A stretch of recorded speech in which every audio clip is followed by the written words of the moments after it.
Hey, how's it going, everyone? This is Coach JC. Everyone gather around, should be a good one today. Today's topic is joint account or a separate account for banking. What are my thoughts? Well, my thoughts are, if you're going to be married, that's what you aim to be. Some people are already married, then you got to go in. You got to go all in. Meaning, you got to have a joint account. You know, when you're hesitant about putting your money in with your partner, with your spouse, then what's the purpose of getting married? You know what I mean? This is a shared experience. This is a covenant. Both you guys should both be pouring to one another.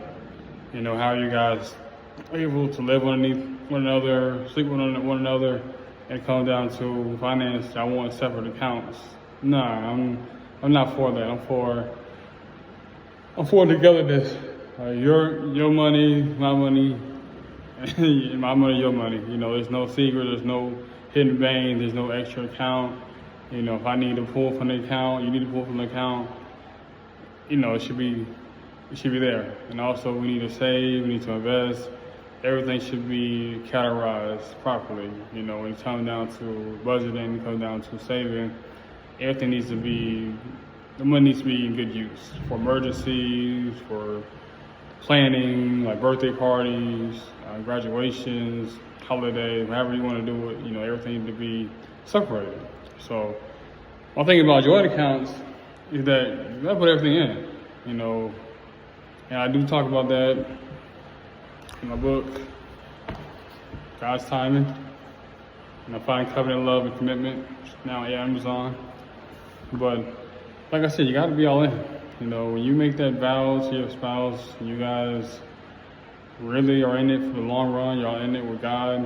You know, you really have to be all in. You know, there can't be no 1 foot in, 1 foot out type of deals. You know, doesn't need no kind of line type of interpretation, because that's not going to go well for your marriage, and likely y'all are not going to make it to the finish line if y'all don't know how to be selfless, don't know how to communicate with one another. Y'all know how to, you know, be each other's peace. You know, y'all gonna have days where y'all, you know, argue with one another, but y'all come to a common medium. That's a big question. Y'all can't do that. Y'all can't communicate. Y'all always arguing, fussing with one another. Then, you know, you really shouldn't be married. And it comes down to finances. You getting upset about purchases, what he's doing with the money, she's doing with the money. But y'all really don't need to be married, you know what I'm saying? I'm not just saying it from the perspective of marriage. Even if I wasn't married, I still have the same views. You know, like I said, my wife and I, like I said, we share our bank account affair. You know, what needs to be acquired, what needs to be paid, what needs to be done. Everything's there. And like I said, you just got to be available for your partner. That means passwords as well too. You know, be accepted to your password. You know, she has my password, she has my password, because you never know what may happen. You know, you or your spouse, you always want to have access to your data. And one of the worst feelings is to be deceased and you can't unlock your partner's phone, you can't unlock the bank account information because you're just being selfish. You know, not looking at it as personal, or somebody trying to get to know, or trying to spy on me, or trying to check up on me. Look at it like, hey, so this is a security breach. You know, everybody needs to know at all times where you're at, where the money is going into. And you absolutely have to talk about finances. You know, you're the type of person that, hey, you know, you don't want to talk about it. You're like, man, I don't want to talk about this bill, I don't want to talk about that. Then might not be ready for marriage. And if you are married, then that is something you have to talk about, because let's be honest, everything costs, everything's going up, groceries, billing, utility, everything's going up. So it's good to have this conversation, and then I have not to have no surprises in the near future.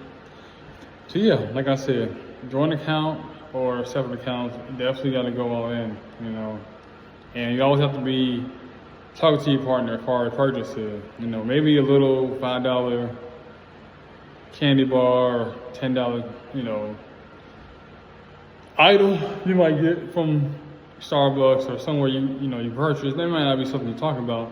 But big purchases like TVs and Xbox, PlayStation, whatever.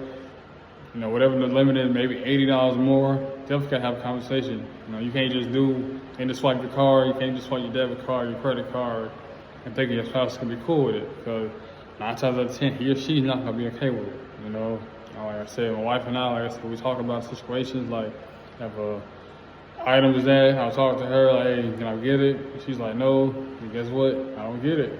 You know, vice versa. It's not about being overprotective. It's just about having those boundaries for one another and like, hey, you know, do we really need this?